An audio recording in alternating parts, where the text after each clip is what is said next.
Marahil sawa na kayo sa pagmumukha ko. Pero last na po ito. Sana. Joke. Last na po ito sa buong ito.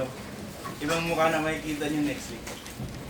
So tayo po, katulad ng aking nabanggit sa ating panimula, ay magsisimula po ng bagong serye. Ito po ay magsisilbing bagong serye nating pag-aaralan ng evening service pag ako po ang naatasang mangarap. Ito po ay parte pa rin po ng ating mahaba ng series na Knowing Us. Kung inyo pong naalala, yung una nating serya, yung pag-aaral natin sa ano yung layunin, ano yung naging plano ng Diyos, disenyo, hanggang sa pagkahulog sa kasalanan, hanggang sa ano po yung redemptive plan, hanggang sa ano yung magiging future na naghihintay sa atin. At gayon din po yung ating nagpapatuloy na serye tungkol sa mga nais ng Diyos na maging tayo. Sa serye po natin na Knowing Us, the Names of Us. So dahil marahil isa sa mga problema ng mundo ngayon ay identity. Isa sa problema ng mundo ngayon yung ano yung purpose.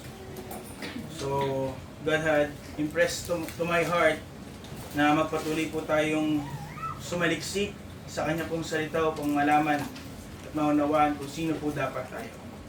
Ngunit ang magiging atake po natin ay iba. Sa buhay Kristiyano, hindi lamang po ito tungkol sa mga dapat gawin, dapat sundin. Ang Diyos din po ay nag-uutos ng mga bagay na hindi dapat gawin. Pinakilala din po sa Biblia kung ano po yung hindi dapat nakikita sa atin. Kung ano po yung hindi dapat tayo. Ito po ay mga utos ng Diyos for us not to do. Utos ng Diyos na huwag natin gawin. Nag-uutos siya na huwag natin gawin. Hindi po, guys yun na. So ito po ay parang mga road signs na inilagay po ng Ama upang tayo po ay warning sa dangers ahead. The Bible is clear that there are identities that believers must never wear. Attitudes that we must never embrace, and spiritual conditions that we must never tolerate. The Lord Jesus Himself, hindi lamang po natin narinig mula sa Kanya na Kanyang panawagan sa Kanya po mga disipulo na sundin siya.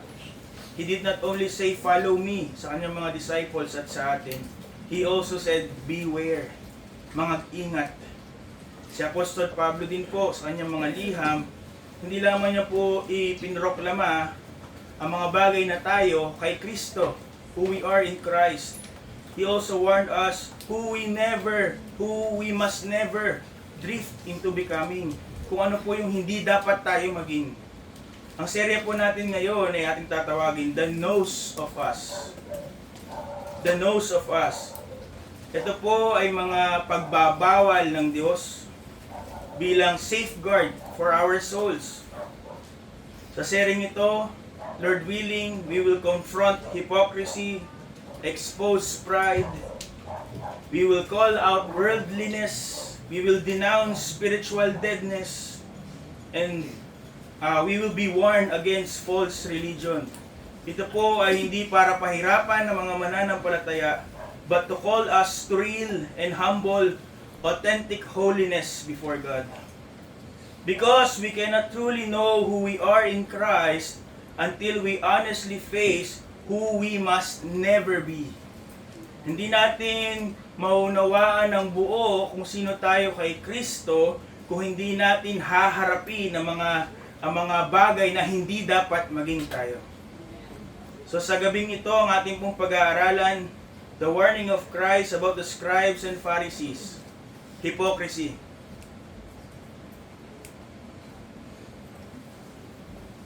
So sa ating pong mga talata na binasa kanina, we are confronted with some of the strongest and sharpest and most solemn words na lumubot na namutawi po sa labi ng ating Panginoon. Ang kanyang mga mabibigat na rebuke ay hindi niya po binigkas, binanggit para sa mga manginginom sa alsada, hindi sa mga immoral, hindi sa mga paganong sumasamba sa Diyos-Diyosan, but for religious people who pretended to be living holy while living in sin.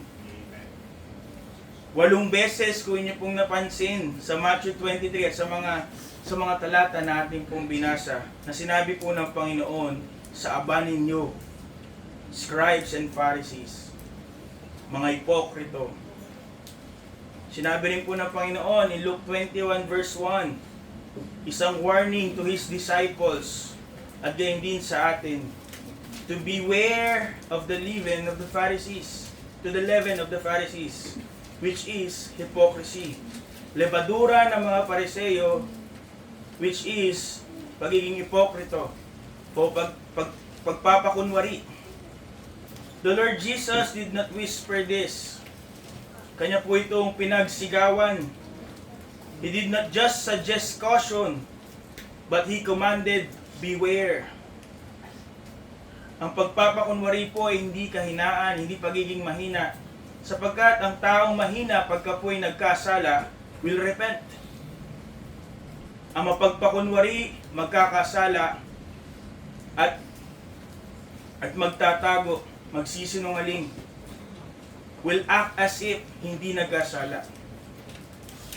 Hypocrisy is not ignorance, sapagkat ang taong walang alam, pag tinuruan ay magbabago.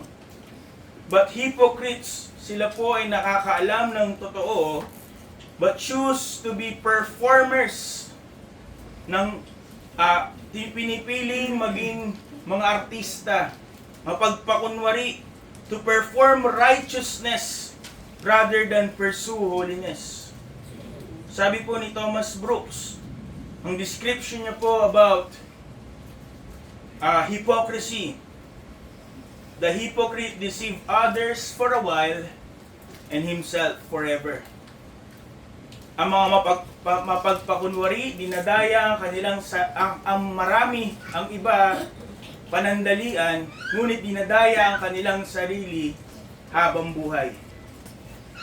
And so Jesus stands before us warning His disciples and the church today to beware of hypocrisy. So una po nating point, the disguise of hypocrisy. The Lord Jesus begins by revealing the disguise of hypocrisy. Sabi niya po sa verse 27, Matthew 23 verse 27, woe unto you, scribes and Pharisees, hypocrites, for ye are like unto whited sepulchres, which indeed appear beautiful outward, but within are full of dead man's bones. Hypocrisy always look good on the outside. It appears beautiful.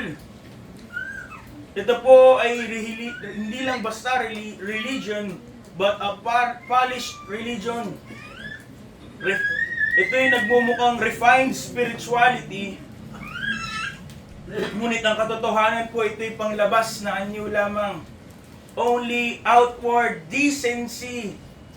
Ngunit walang inward reality. Hindi totoo sa panloob. Ito ay panlabas na anyo lamang. Balat kayo.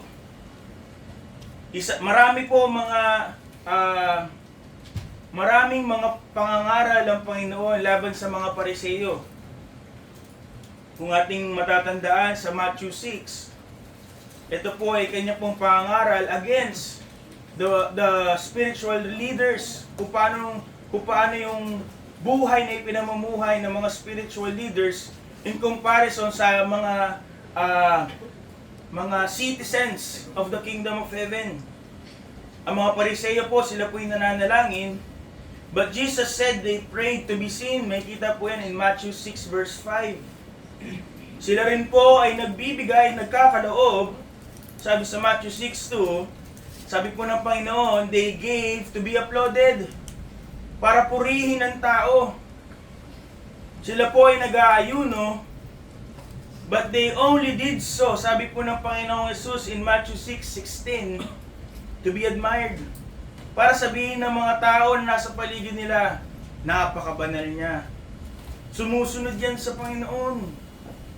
They honored God with their lips, but Jesus said their hearts were far from Him. Sa Matthew 15 verse 8. Ang tunay nilang pagmamahal ay nasa upuang mataas upang sila'y itanghal. Hindi sa mananakop, hindi sa tagapagligtas. They love reputation more than repentance, admiration more than submission. Hypocrisy does not come into church na may mga dalang trompa at mga placards at nagsasabi, "Hipokrito ako, hindi ako totoo." Hypocrisy wears church clothes. Marahil nakasuot ng barong, naka-coat. It carries Bible. It joins ministry. At umaawit ng malakas, tinabaga galing sa puso. But all its work are done upang makita ng tao.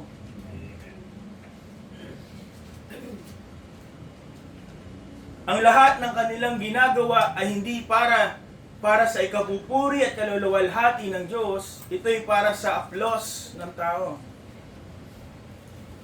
Para sila ang luwalhatiin at sila ay purihin. Ano po ang description ng Panginoong Jesus? Hypocrisy and hypocrites. Sila po ay mga musuleo, magagandang musuleo ng mga mayayaman. Napakaganda sa labas. Baka mas maganda pa sa bahay natin. Ngunit ang laman ay bulok, patay, mga buto. Decorated mausoleums, they are admired outside, but inside, they are rotting. Kaya po, hindi lang po natapos ang Panginoon sa pagpapakita ng pagkukunwari. Ipinakita niya rin po ang kabulukan ng pagpapakunwari, the decay of hypocrisy. The decay of hypocrisy. He exposes its decay. Balik ulit po tayo sa verse 27. Woe unto you, scribes and Pharisees, hypocrites! For ye are like unto whited sepulchres, which indeed appear beautiful outward, but are within full of dead men's bones, and of all uncleanness. So isang bagay na makikita natin dito, that yes, hypocrisy is a surface matter, sapagkat ito po ay panlabas lamang, balat kayo, but hypocrisy is not a surface issue. Hindi panglabas na problema.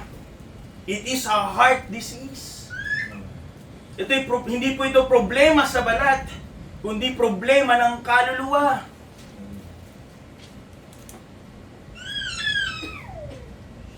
They love reputation more than righteousness, admiration more than obedience, and the approval of man more than the approval of God. Ano po ang hypocrisy is to pretend to be righteous. It is pretending righteousness without possessing it. Umaaktong matuwid, ngunit walang katwiran. Umaaktong espiritual, ngunit hindi nagpapasakop at sumusuko sa Diyos. Nagpapakita kunwari may debosyon, ngunit sa puso ay may rebelyon. Marahil, this decay, ang kabulukan nito ay may tatago sa mga tao, but this decay can never be hidden from God. Maaari ang mga Pariseo ay naloko ang kanilang mga tao sa panahon nila, but they never, not 1 minute, not 1 bit, naloko ang Panginoong Jesus. Sabi po ng Proverbs 21:2, every way of man is right in his own eyes, but the Lord pondereth the hearts. 1 Samuel 16 verse 7, the man looketh on the outward appearance, but the Lord looketh On the heart. Sa Hebrews 4:13, everything, neither is there any creature that is not manifest in His sight, but all things are naked and open unto the eyes of Him with whom we have to do. Walang natatago, walang nalilingid sa Diyos. Walang nakakaloko sa Diyos. We can fool some, narinig nyo na po sa ating pastor, we can fool all some of the time. We can fool all some of the time, we can fool some most of the time, but we could never fool God. We could never fool God all of the time. Sabi po ni Thomas Watson, a painted holiness is not washed away. Painted holiness will not wash away sin. God hates painted faces and painted faith.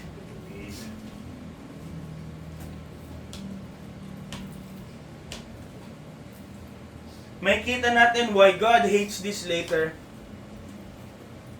Ngunit atin po dapat maunawaan, if we have this, we cannot fool God.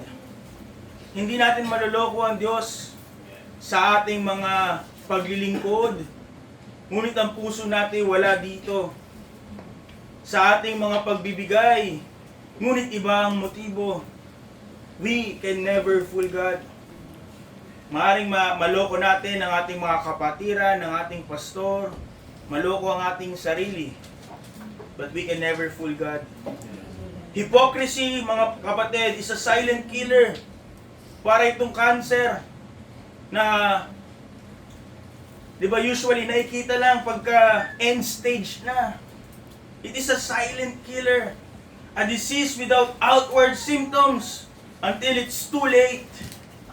Pag tinignan natin yung mga hypocrites, they look spiritually healthy sa ating marahil sa ating eye test.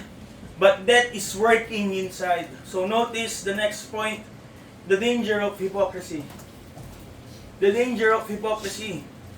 Kaya tayo binabalaan is because there's danger with it. Ito ay mapanganib. The Lord Jesus warns His disciple and us of the dangers of hypocrisy. Sabi po ng Panginoon in Luke 12 verse 1, in the meantime, when there were gathered together an innumerable multitude of people, insomuch that they trod one upon another, He began to say unto His disciples first of all, beware ye of the leaven of the Pharisees, which is hypocrisy. So nawa ay hindi lingid sa atin what the leaven stands. But let us consider bakit leaven ang gamit ng Panginoon. He calls it leaven, yung pagpapakunwari. Leaven begins unseen. Pagka naglagay tayo ng levadura o ito po yung pampalsa kasama ng harina, hindi kagad natin makikita. Ngunit ito po ay gumagana. It works quietly. Hindi mo kailangan ng malaking amount ng pampalsa o pampalsahin ng tinapay. And it spreads silently. Walang tunog. Walang motion. Magugulat ka na lang. Eventually, ang maliit na levadura permeates the whole loaf. Magugulat ka na lang, umalsa na yung tinapay. Dapat gagamitin sa church supper.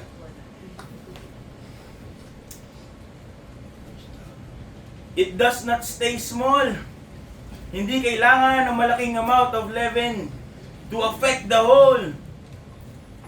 And this hypocrisy may start small, but it will not stay small. It cannot be contained. Kaya po ang description ng Panginoon about hypocrisy is leaven. Because katulad po ng pampalsa ng levadura, it starts hidden. Hindi mo namamalayan, hindi mamamalayan by the naked eye na mayroon palang leaven na inilagay. And if left unchecked, it corrupts everything. It affects everything. Hindi lang yung tao, but everyone na nakapalibot sa taong yun. Makikita po natin mamaya. Katulad na akin nabanggit kanina, hypocrisy is a spiritual cancer.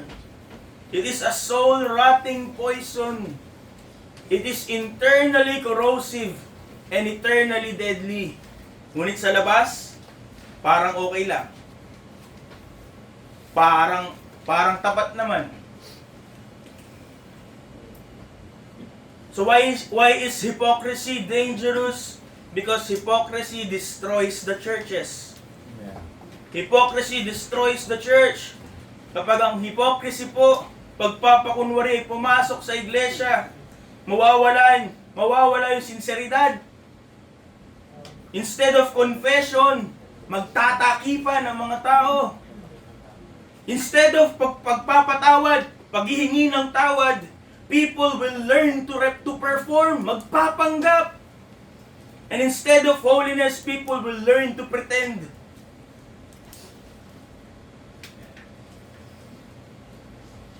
Pag pumasok ang hypocrisy, people affected by it will still sing, ngunit walang pagsuko ng puso. Kumakanta ang bibig, ngunit hindi galing sa puso. Maglilingkod pa rin, gaganap ng paglilingkod, let me correct that, gaganap ng paglilingkod, ngunit walang pagpapabanal.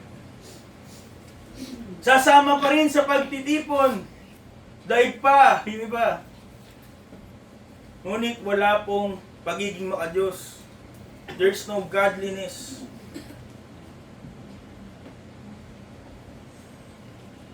Ano po ang confrontation ng Panginoon in verse 13 sa mga Pharisees? Verse 13 ng chapter 23 of Matthew. Sabi po ng Panginoon, "But woe unto you, scribes and Pharisees, hypocrites! For ye shut up the kingdom of heaven against men. For ye neither go into yourselves, neither suffer ye them that are entering to go in." Hindi po ibig sabihin na napakalaki nila, sila po ay nagiging na wala nang magawa ang Diyos, mahaharang na nila lahat ng tao upang pumasok, upang makakilala sa Panginoong Hesus, upang maging citizens of heaven. But sila po ay nagiging stumbling block. Hypocrites block the door of heaven because they hinder true seekers. Makikita nila, ganyan pala ang Kristiyano. Makikita nila, ganito pala, pwede pala maging Kristiyano ng ganito. They normalize fake Christianity. Yung kanilang, they disciple others. Dahil pa iba sa atin. Pero ano pong discipline na tinuturo nila? Lifeless religion. Religion lang. They teach an entire congregation how to look right without being right. Ang tinuturo nila is how to look right while living wrong. Sabi po again ni Thomas Brooks, he warned us, katulad ng pinintang apoy na walang kwenta, hindi mo mapapakinabangan, katulad ng pinintang mga masasarap na pagkain, so a painted holiness is also no holiness. Ano pa po ang description niya sa mga hypocrites? They are devil's half-breed.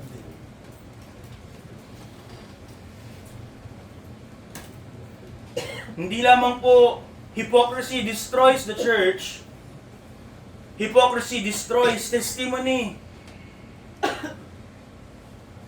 The world does not merely hate sin. The world does not hate sin. Tama po yun. But sinners expect sin. They expect sinners to sin. Ngunit ano po ang dinidespise ng mundong ito? Yung reliyon lang.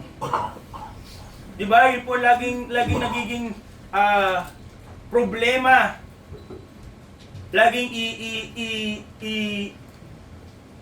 kanilang ipuput into a container every religion, every professing Christianity, kahit fake yung religion na yun, kahit hypocritical ang religion na yun, yun nagiging stumbling block in our testimony. Sabi po ng Romans 2:24, Romans, for the name of God is blasphemed among the Gentiles through you. Sabi niya sa mga mananampalataya sa Roma, as it is written.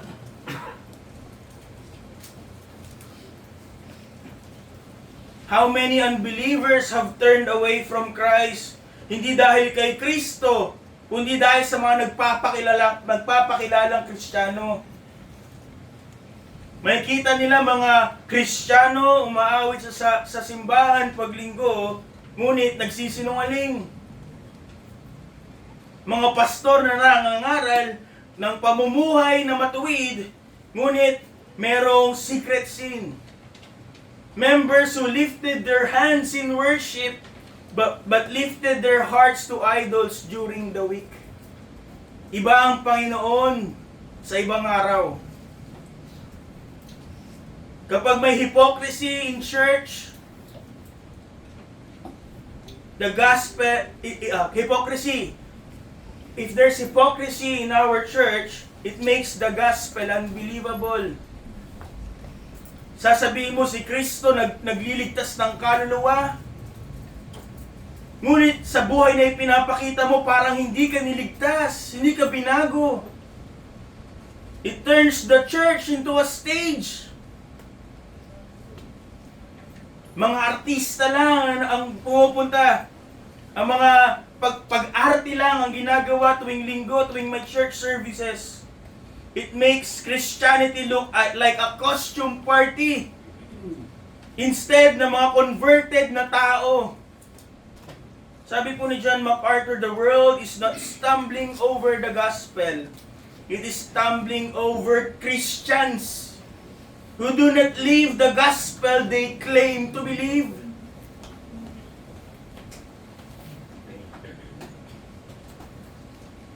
Tagalogin ko. Ang mundo po ay hindi natitisod sa ebanghelyo, sa mabuting balita, ngunit natitisod sa mga Kristiyano na hindi pinapamuhay ang ebanghelyo na sinasabi nilang kanilang pinaniniwalaan. Let's pause for a moment at tanungin natin ang ating sarili how true it is sa atin at sa ating mga mahal sa buhay na wala sa Panginoon. Do we have this? And let us be warned. Hypocrisy is dangerous because it destroys our testimony.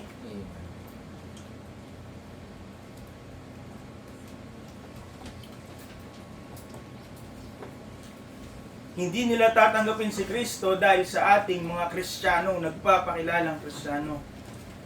Not only that, hypocrisy destroys families. Perhaps nowhere is hypocrisy more deadly than inside the home.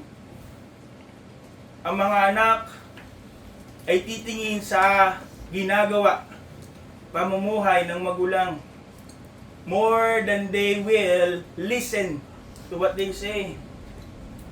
Ang mga asawang hindi mananampalataya watches ang mga asawang mananampalataya. Ang mga tahanan po dapat natin ay maging laboratory kung saan ang hypocrisy po dapat ay pinapatay o sadly, kung saan nabubuhay ang hypocrisy. When children see their parents act spiritually sa simbahan, ngunit karnal sa kanilang tahanan, ano pong sinasabi nun? Maririnig niya sa pulpito, unahin ang Panginoong Hesus. Unahin ang gawain ng Diyos. Ngunit pagdating sa bahay, ang magulang ang nagiging hadlang para maging maka-involve ang mga anak sa mga gawain ng simbahan. O kaya naman makikita sa buhay ng mga magulang, Taliwas sa tinuro sa simbahan. Taliwas sa pinakita sa Biblia. May kita ng mga anak, they are reverent on Sundays, but rebellious Monday to Saturday. Anong matututunan ng mga anak natin sa atin? Pagpapanggap. Ang Kristyanismo ay isang malaking role play lamang. Hindi ito buhay na ipinamuhay.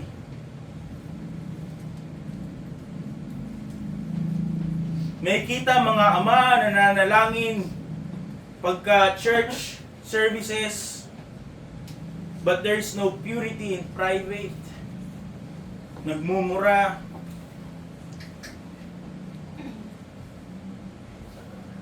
Walang kabanalan. So mothers sing worship, ngunit pagdating sa bahay na naririnig chismisan. Paninira sa mga leaders. Pagiging bitter. Sama-sama nga pagdating ng mga araw ng pananambahan, sama-sama nga sa iglesia. Sama-sama sa iglesia, lumuluhod sa altar, nananalangin, ngunit pagdating sa bahay, walang lumalakad. Walang lumalakad na ayon sa kalooban ng Diyos.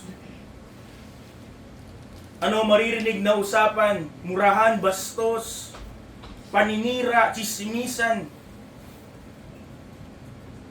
And let it be known, mga kapatid, that's hypocrisy.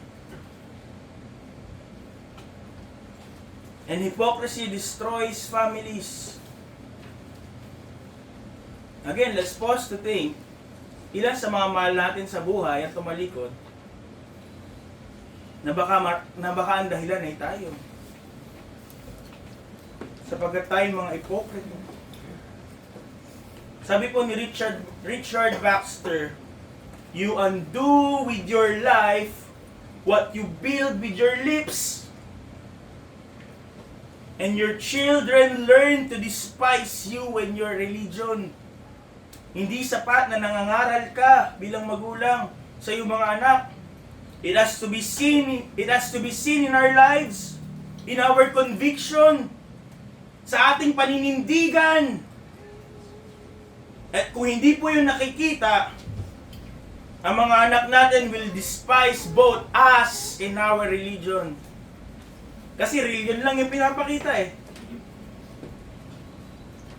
Marami sa mga mahal sa buhay ay nire-reject si Kristo because yung mga nagpapakilalang mananampalataya nilang mga kamag-anak ay huwad na Kristiyano.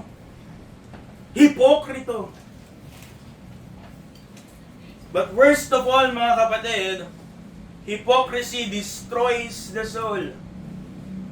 At ito po ang pinaka-nakakatakot na realidad. Hypocrisy does not only damage, it damns.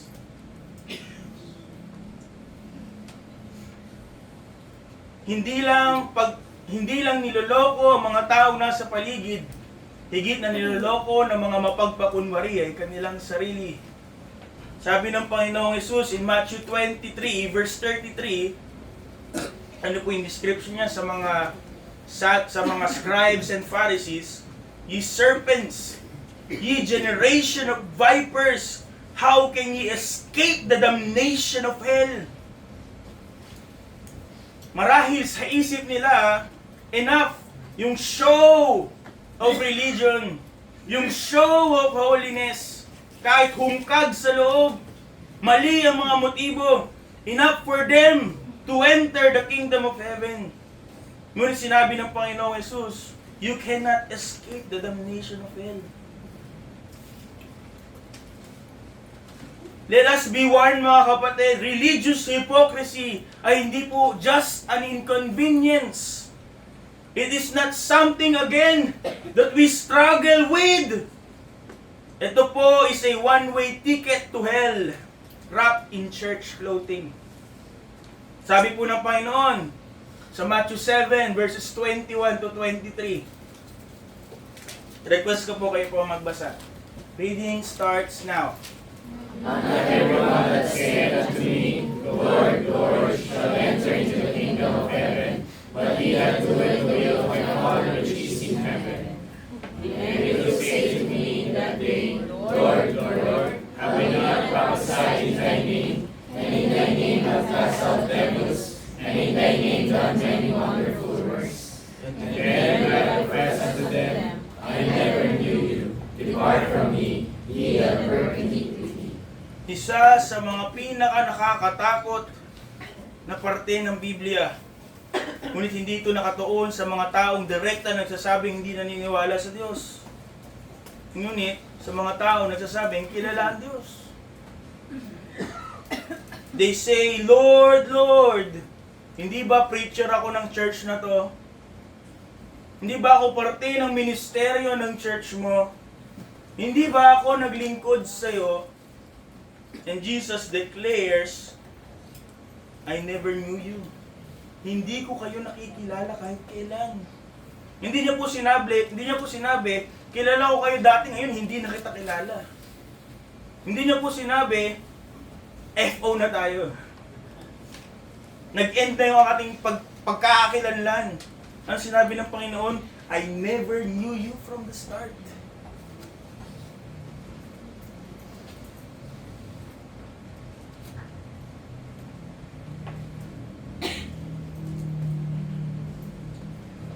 Ang pinaka-biktima ng hypocrisy is that person himself.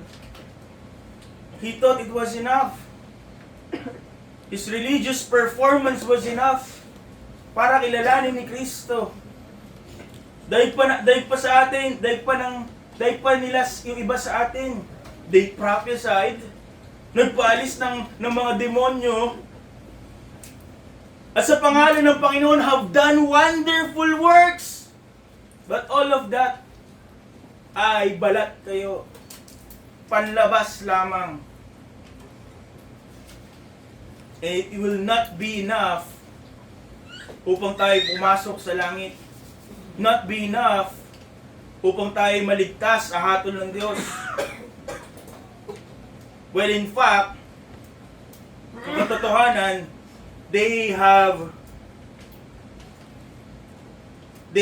sila po ay hinatulan ng kanilang sarili. They have given themselves false hopes.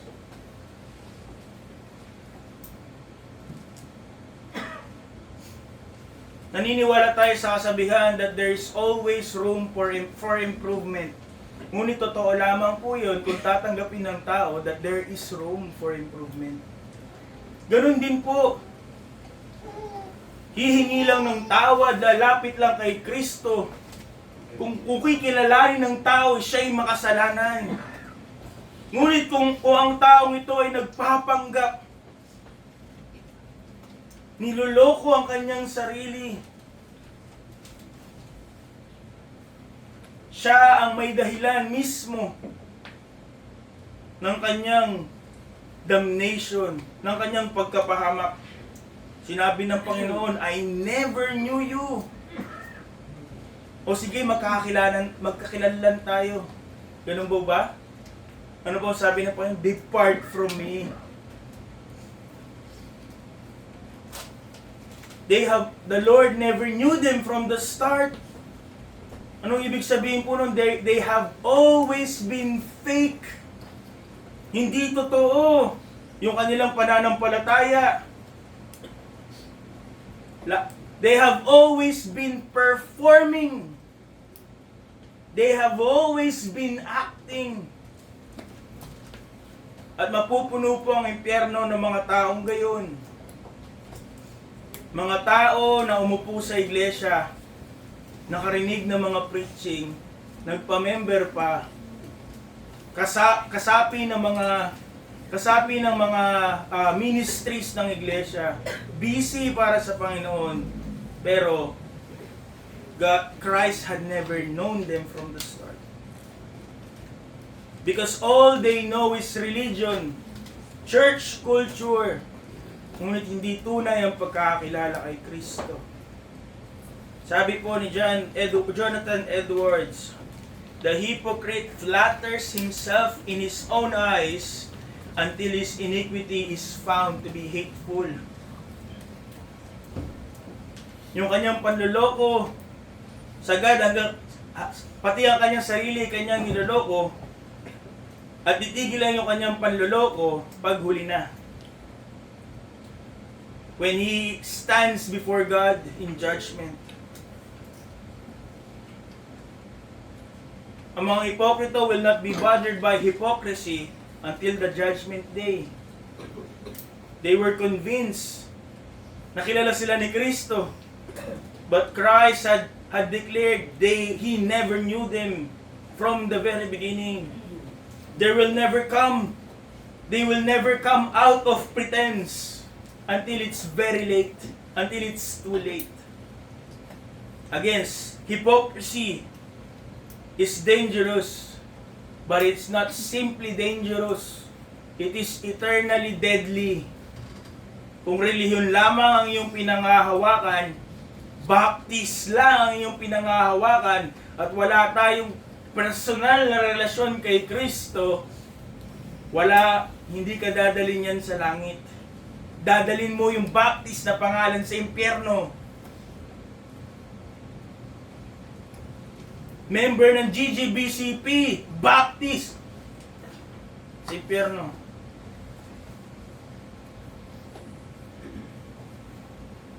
Kaya po, seryoso ang Panginoon. He warned us, beware. Mag-ingat. But the Lord Jesus did not simply expose hypocrisy. He offers deliverance from it.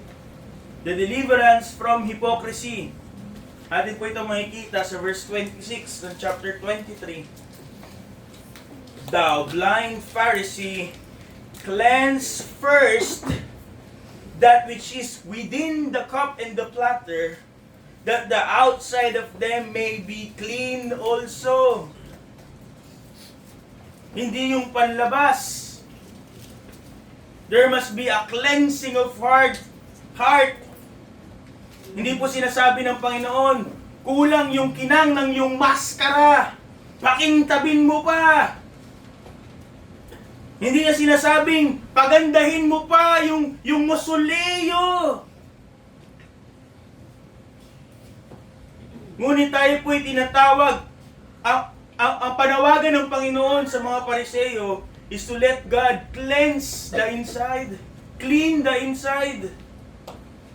Ano po ang cure for hypocrisy? Not more church activity.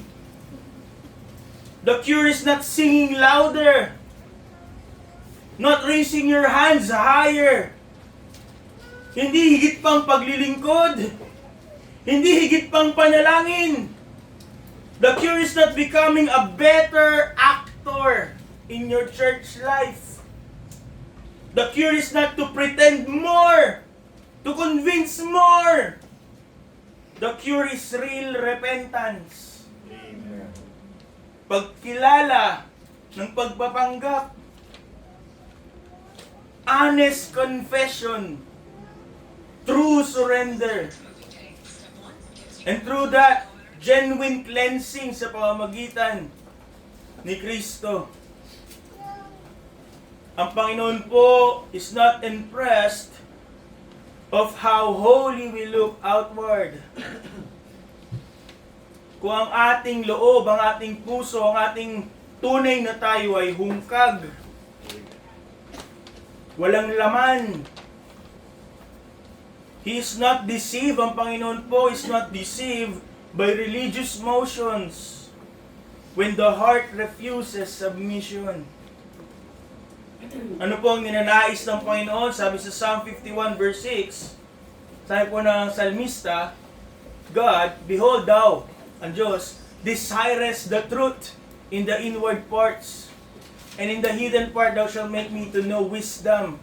Ninanais ng Panginoon yung honesty where no one else sees it.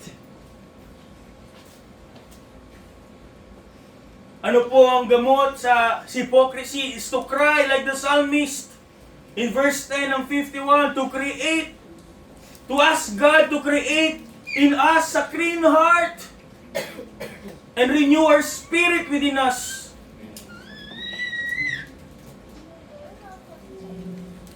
At tayo naman po mayroong katiyakan sapagkat ito po ipinangako ng Panginoon sa Ezekiel 36:26.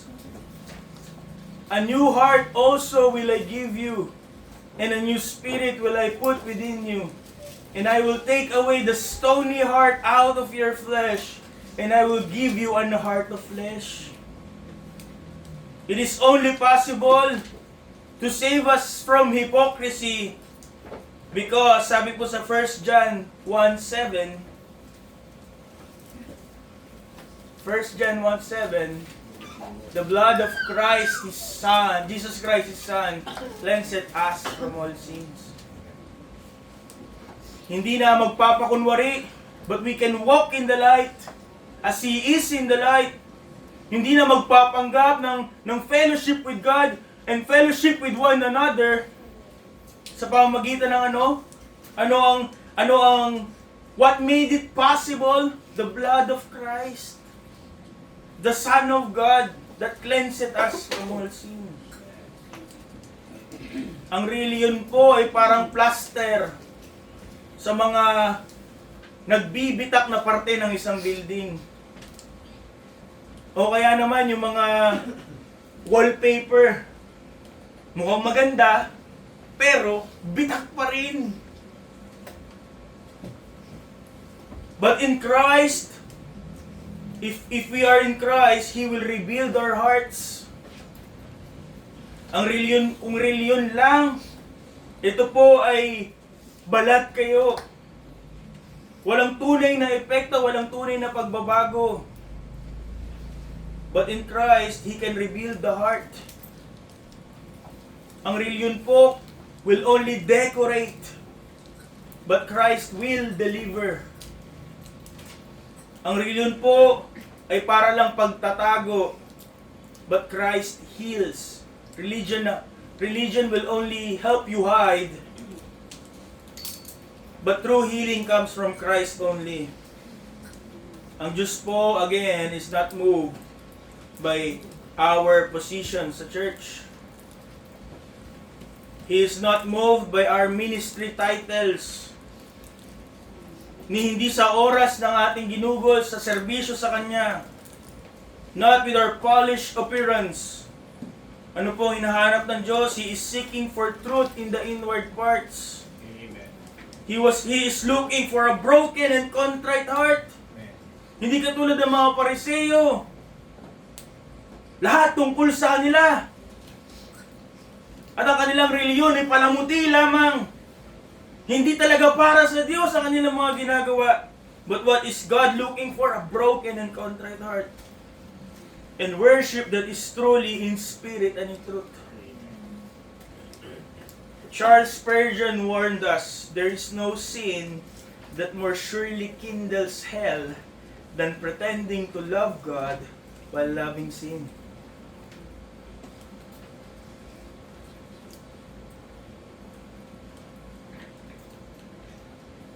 Walang kasalanan na sigurado magdadala sa iyo sa impyerno, sabi niya, magpapainit ng apoy sa impyerno, kundi kasalanan ng hypocrisy. Pagpapanggap na mahal mo ang Diyos, pero namumuhay ka sa kasalanan. Ang kasalanan talaga ang Panginoon, ang laman ng Panginoon. Walang tunay na kaligtasan. So mga kapatid, hayaan niyo pong tapusin ko dito. Tonight, we are reminded na ang relihiyon, mga aktibidades sa iglesia, o pagpapakita ng mga aksyong Kristiyano, hindi po yun nakakapagligtas. Only Christ saves. And there are those who will stand before God thinking lahat ng kanilang ginawa na iniisip nila ginawa para sa Diyos will be enough. Only to hear, I never knew you. Depart from me, you workers of iniquity. And let us be warned that even believers can fall into hypocrisy. Maawit, naglilingkod, nangunguna, ngunit may tinatagong kasalanan. Iba ang pamumuhay. Dalawa ang pagkatao. Kristiyano pag nasa simbahan, makamundo pagdating sa ibang pagkakataon. May reputasyon sa mundong pinag-iingatan. At lahat ng ginagawa sa iglesia ay parang panglabas lamang. They love the appearance more than God. Hypocrisy may fool the church. Again, let us be reminded, hypocrisy may fool the church, may fool our pastor or our family, but it will never fool God. Amen. Yung pagpapakunwari, maluloko natin ang mga tao, ngunit hindi ang Diyos kailanman. Amen. So let us therefore remove the mask. Tingnan ang ating puso. Ano ang ating mga motibo? We check it.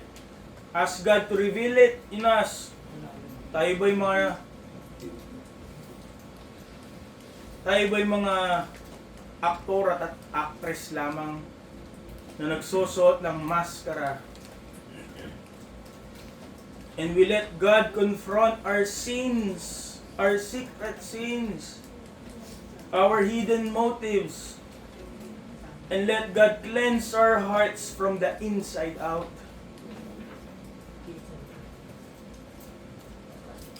Mga kapatid, the Lord Jesus speaks to His church today, to His disciples 2,000 years ago, and tonight, and He warned us to beware of hypocrisy. At tayo pinapanawagan, if there is hypocrisy in us, to repent of hypocrisy and be clean of hypocrisy. At paano po yun mangyayari? Only to Christ, through Christ. Amen. But it will not happen kung hindi natin aaminin sa Diyos. Amen. Hindi tayo aamin ng pagkukunwari. So tonight, ano po yung inuutos sa atin ng Panginoon na hindi dapat makita sa atin, mga kapatid, pagpapakunwari. Ito po ang salita ng Diyos. Amen. Tayo po ay magsitayo. At tayo po ay manalangin.